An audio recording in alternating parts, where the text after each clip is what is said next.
Hello, it's Joanne Crowley, Schwarzkopf. Once again, I'm so excited to be bringing you this next series of posts that are centered around how to be a better leader, and the fundamentals of which is to understand human behavior. So over the next couple of posts, we'll be talking about employee motivation, and that's why you really need to subscribe to this channel, because one of the most significant gaps in being an effective leader is the knowledge gap of understanding human behavior, which is the core of motivation, performance management. If you don't know that, it's like you're working in the dark, and you cannot change and influence what you do not know. So let's get started with the Me and Team and How People Operate 101.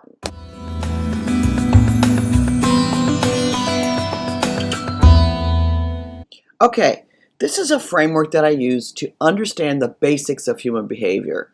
And I'm going to provide a link below so that you can download this sheet. This is like my go-to worksheet that can be used for so many different things. So let's back up and say, okay, one of the main things that's important in becoming a more effective leader and manager is understanding the basics of how people operate. That's why I call it How People Operate 101. Okay, so I call it the EFTBD formula, and it goes like this. The E represents an event or an experience. That event or experience can do one of two things. It can prompt a trigger, which is things that are housed in your subconscious, memories, experiences, that can prompt that to return to your conscious, or it can also generate thoughts. And it can do both all at once, simultaneously. This is just the breakdown. So, even right now, you're in the event of learning, and you're having thoughts about it.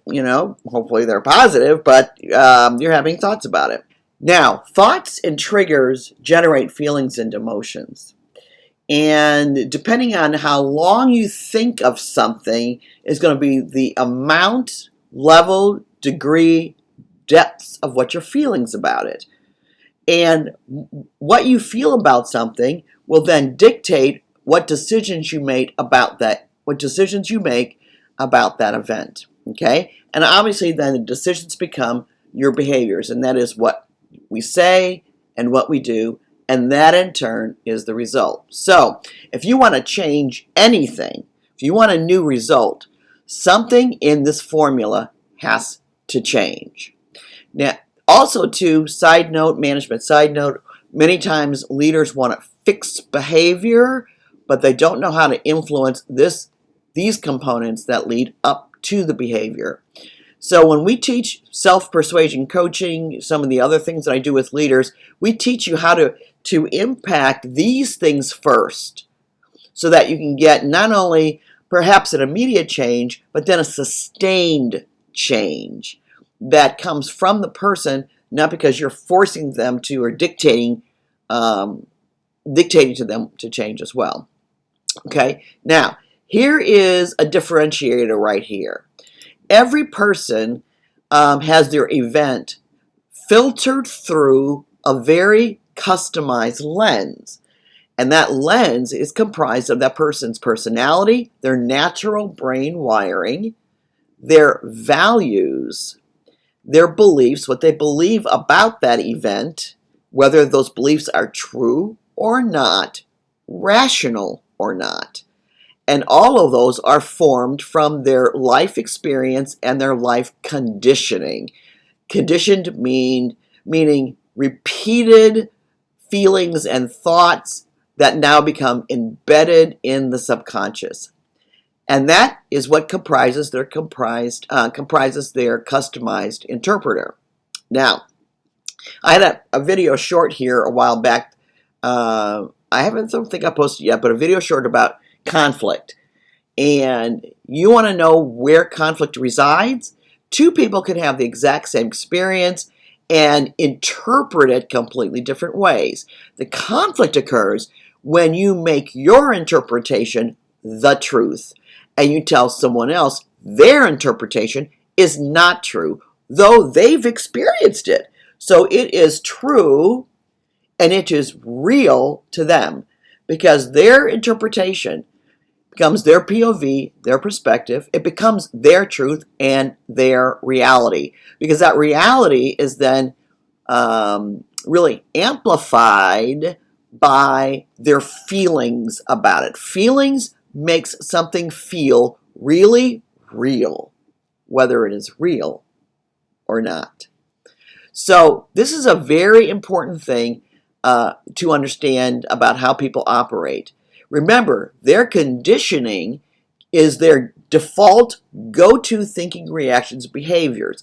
Something you experienced a long time ago, now every time you think about it, it makes you angry. So it's stimulus, response, stimulus, response. And it's been conditioned to the point where that default also could be, you could also say it's an automatic response in the way you think about something, the way you react to something, and how you behave. So this is the basics of how people operate one-on-one. What I'd like you to do is begin to recognize this in yourself. Track an event, see what thoughts and triggers you have about it, see what feelings it generates, what you decide about it, and then what you decide to say and do. This could be done at home, this could be done at work, but this is a critical piece to you understanding human behavior so that you can lead and impact people's lives differently. This is also your way of self-coaching, because the time coach that we just produced basically honors this formula, because basically it asks you to track your events, what your thinking and feelings are around it, what tracking your decisions, and then what results you get. And so if you didn't want the results, or you want to tweak the results or improve the results, then the time when you track it and you build awareness around these things, which the time coach helps you do, then you can change your decisions, change your behavior, and then change your results. So why is this really so important to know about? Well, first of all, you want to be able to build your own awareness so you can self-manage, which is, by the way, a quality of emotional intelligence.